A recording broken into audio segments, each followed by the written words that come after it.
Good evening, everybody. Welcome back to the Mind's Eye. Thank you all for tuning in.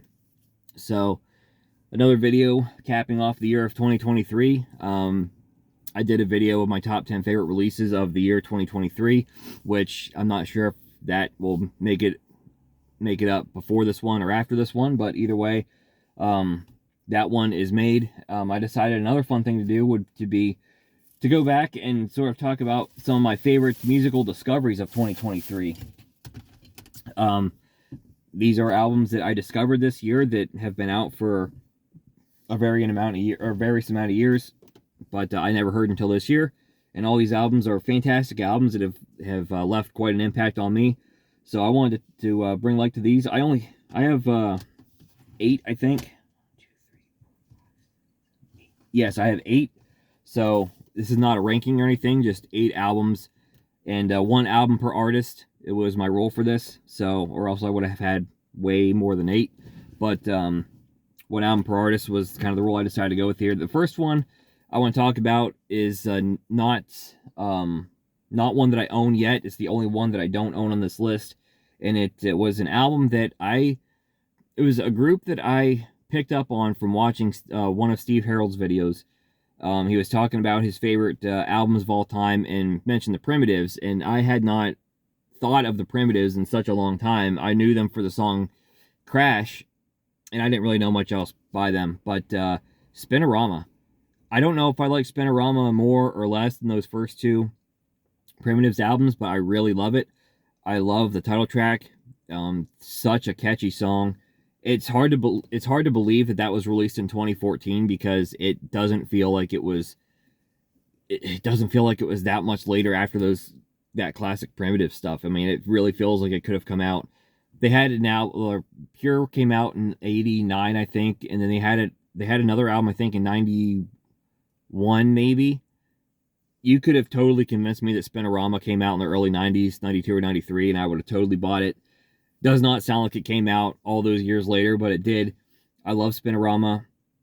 And that song to me is worth the price of admission on the whole album, but the whole album's really good. Hidden in the Shadows and Lose the Reason are 2 of my other favorites from that record. But it's one that I've played a lot of, and I do want to get a physical copy of it as soon as I can. So, great album. Spinorama from the Primitives. Really great stuff. One of my favorite discoveries of 2023. Next up, we're going to go with Perpendicular from Deep Purple. Coming into 2023, I knew mostly Deep Purple's classic stuff. Machine Head, of course. A lot of the bigger hits from the 70s, like Woman in Tokyo. I knew quite a bit of In Rock. Hush, of course. And some others that I'm not thinking about right now, but I really didn't know much deeper in their career. I just happened to pick this one up on a whim, and I really loved it, man. This has probably become my favorite Deep Purple album, actually. Every song, there's not a bad song on here. I've played this one a lot. It's got a lot of rotations in my CD player. Vavoom, Ted the Mechanic is great. Loosen My Strings. Sometimes I Feel Like Screaming. I really love The Aviator. That's a great song. I love that one. A Touch Away. They're all good. Not a bad song on here. If I have a least favorite, it's probably Rose's Canteen. But that's still a good song too. So, Perpendicular from Deep Purple. Great album, deeper in their career. One of my favorites from the band. One of my favorite discoveries of 2023. Next up, I have the Buffalo Skinners from Big Country.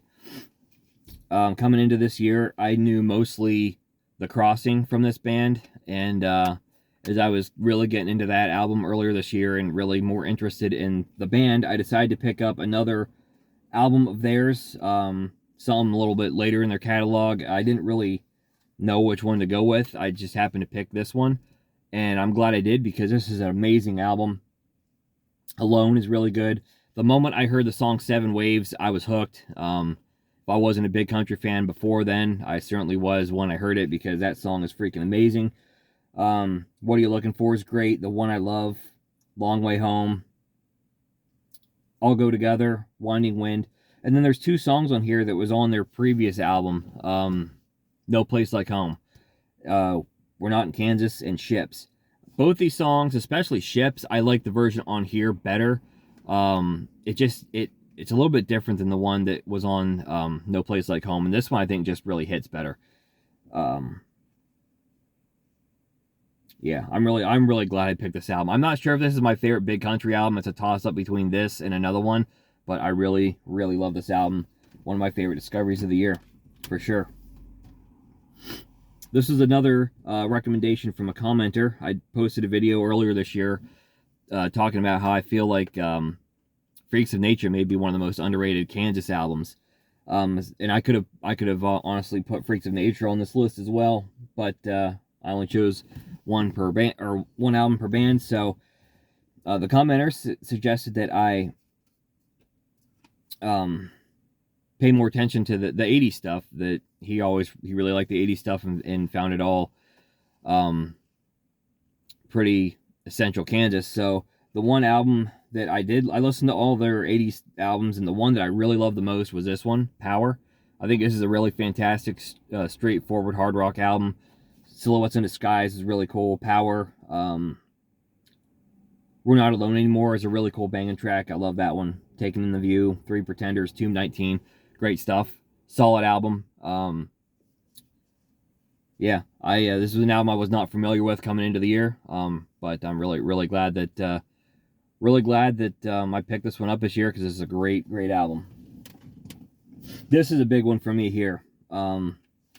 We're gonna go with Dysfunctional from Dokken. I picked this one up of my favorite record store, and dang, I started getting into Dokken when I was like 14 or 15 years old. So we're going back to like the mid 2000s, and back then there was no Spotify. YouTube was in its infancy, so you couldn't really go on YouTube and listen to all these albums or whatnot, or stream them. LimeWire was a thing, but you know, I just the best way to get music, definitely, and I still believe this today, but back then, I mean, your option was basically to get the CD. And as I was getting into Dokken, at the same time I was getting into Cinderella and Skid Row and other bands like that. Rat, maybe. I might have had most Rat albums by that point, but there were other bands that were sort of contending for my CD buying, and Dokken sort of fell by the wayside. I owned a Greatest Hits album and Under Lock and Key, and then before I got any more Dokken, I started getting into more like 90s alternative, like Foo Fighters, Breaking Benjamin. I mean, they're not 90s, but still. So Dokken sort of faded away from me for a little while. I started getting back into them recently, and I wanted to pick up Under Lock and Key again, and I wanted to pick up Tooth and Nail. I'm still freaking looking for Tooth and Nail. It slipped through my fingers a couple times this year, but I love that album. But I love this one equally as much, Dysfunctional. Inside Looking Out is awesome. Hole in My Head, The Maze. Too High to Fly, which apparently was on that Greatest Hits album that I owned, but I don't remember it, and I don't know why, because the song is awesome. Shadows of Life is really cool. Long Way Home. What Price is fantastic. I love that song. And it's just buried deep on this album. Like, it's, I don't know, like We're Not Gonna Notice It or something. Such a banging track, too. What a freaking awesome song, man. Great stuff. I love this album. I'm so torn between this and Tooth and Nail is my favorite Dokken album. One of my favorite discoveries this year, for sure. Next up, let me take a drink here. My throat's getting dry. Next up is a Genesis album. And I make no bones about the fact that I came into Genesis being a Phil Collins fan first. I do lean more towards Collins era of Genesis. And coming into this year, I wasn't terribly familiar with a lot of the Gabriel stuff. Some, but not a lot of it. Really anything prior to Duke, I wasn't terribly familiar with. Other than maybe a few tracks here and there. But the one album, and even though I still really gravitate more towards Phil Collins era of the band, I still like the Peter Gabriel stuff a lot. I find one of the interesting things about Genesis to me is the progression of this really progressive rock band back in the 70s to this mainstream pop band in the 80s. Both were really, really good at what they did. And every album, excuse me, every album in between was just like this interesting turning point that just sort of kept the needle moving. I always found the progression of this band really interesting. But my favorite album of the um, Peter Gabriel era is this one right here, Foxtrot. And Supper's Ready is the one that everyone talks about on this one, and it's a really awesome epic track. 23 minutes. It's between that and Horizons, which is a great little instrumental, takes up the entire B-side. I really love the conclusion to Supper's Ready. It's my favorite part of it. But the A-side is not to be outdone. I mean, Watcher of the Skies is one of my favorite Gabriel era Genesis songs. Probably a top 5 Gabriel Genesis track for me. Timetable is really, really nice. Get 'Em Out by Friday's a lot of fun. Ken Utility and the Coastliners. That A-side is sort of underrated in my opinion. So this one definitely has probably become my favorite of the Gabriel era stuff. It's one that I never heard this album until earlier this year, and I love this one. Foxtrot, another one of my favorite discoveries of the year. Next up, I'm going to go with this one right here, Pat Benatar, Wide Awake in Dreamland. I just picked this one up this weekend, actually. Pat Benatar is another artist that, if you haven't been living under a rock for the last 30 years, then you've heard Pat Benatar songs all over the radio before. And I'm no exception. I'm very familiar with a lot of her hit songs. Love is a Battlefield, Heartbreaker, Fire and Ice, Shadows in the Night, Promises in the Dark. And